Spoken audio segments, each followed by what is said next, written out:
శంకరాచార్యుల వారి మీద ఇంకొకటి విషయాన్ని అట్రిబ్యూట్ చేశారు ఆయన.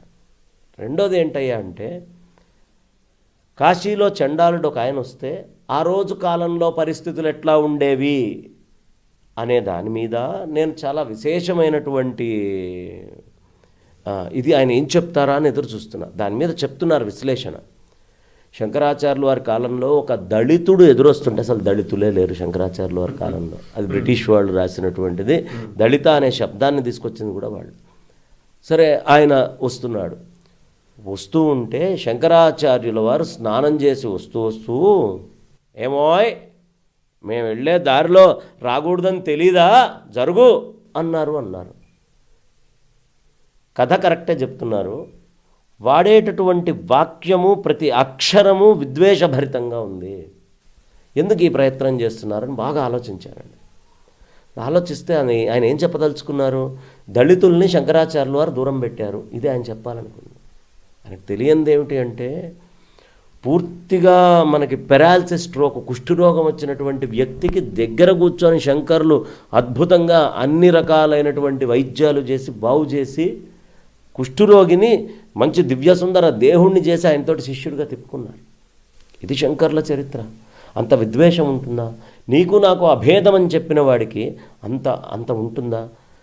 ఎప్పుడైతే ఆయన నన్ను జరగమంటావా, ఈ పాంచభౌతికమైనటువంటి ఈ పూర్తిగా అన్నమయ ప్రాణమయ మనోమయ విజ్ఞానమయ ఆనందమయ పంచకోశాలతోటి నిండినటువంటి శరీరాన్ని జరగమంటావా, లేకపోతే అంతటా నిండి ఉన్న పరమాత్మన? కోశమైతే నీది నాది ఒకటే, అంతటా ఉన్న పరమాత్మ జరిగేది కాదు.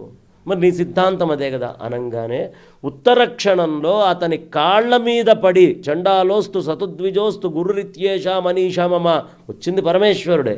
అయినప్పటికీ అప్పటికేం మహిమ చూపిలా సాష్టాంగం చేసినటువంటి ఆదిశంకర భగవత్పాదాచార్యుల వారిలో ఏమో మేము వచ్చే దారిలో ఉండకూడదని తెలీదా, జరుగు అనేంత విద్వేషం ఉంటుందా అని మళ్ళీ శంకర విజయాలని తీసి చూస్తూ కూర్చున్నా. ఏ శంకర విజయంలో అట్లా విద్వేషభరితంగా మేము వచ్చే దారిలోనే ఉండొచ్చా? ఆయన స్నానానికి వెళ్తున్నారు, ఘాట్లో దిగాలి అంటే కరెక్ట్గా ఎదురుగుండా నిల్చున్నాడు.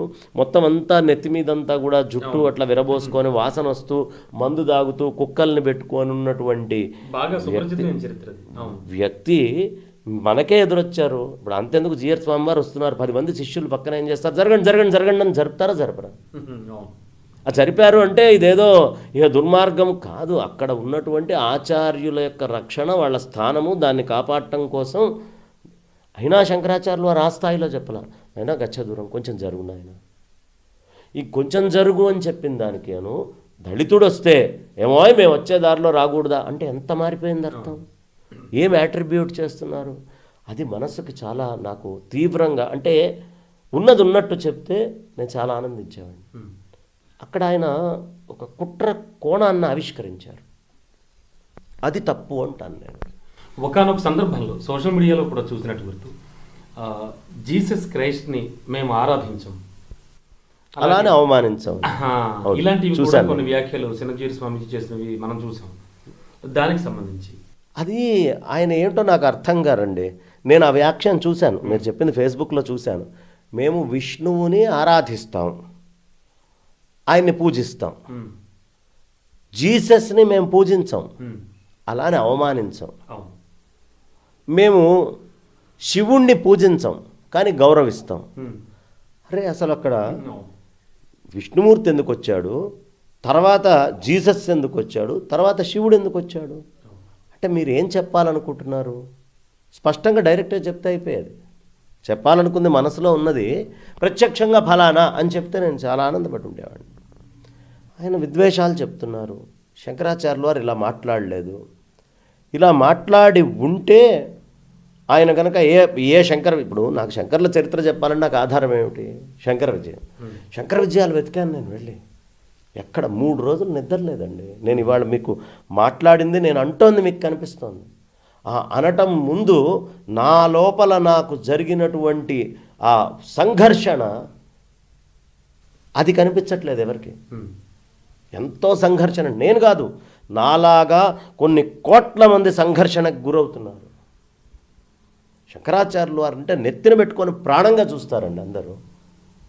ఒకటే గుర్తుంచుకోండి, ఎవరెవరు శంకరాచార్యులు వారి భక్తులు అంటే ఎవరి ఇంట్లో విష్ణుమూర్తి ఫోటో అయినా, శివుడి ఫోటో అయినా, లేదు గణపతి ఫోటో అయినా, లేదు అమ్మవారి ఫోటో అయినా, లేకపోతే సూర్యుడి ఫోటో అయినా, లేదు కుమారస్వామి ఏ దేవత ఫోటో అయినా హాయిగా నిస్సంకోచంగా నిర్భయంగా నిర్భీతిగా ఇంకొక ద్వేషభావం లేకుండా పెట్టుకొని పూజిస్తారో, వాళ్ళు అనే మార్పులు పెట్టుకోకుండా వాళ్ళందరూ శంకరాచార్య పరంపరకు చెందిన వాళ్ళు.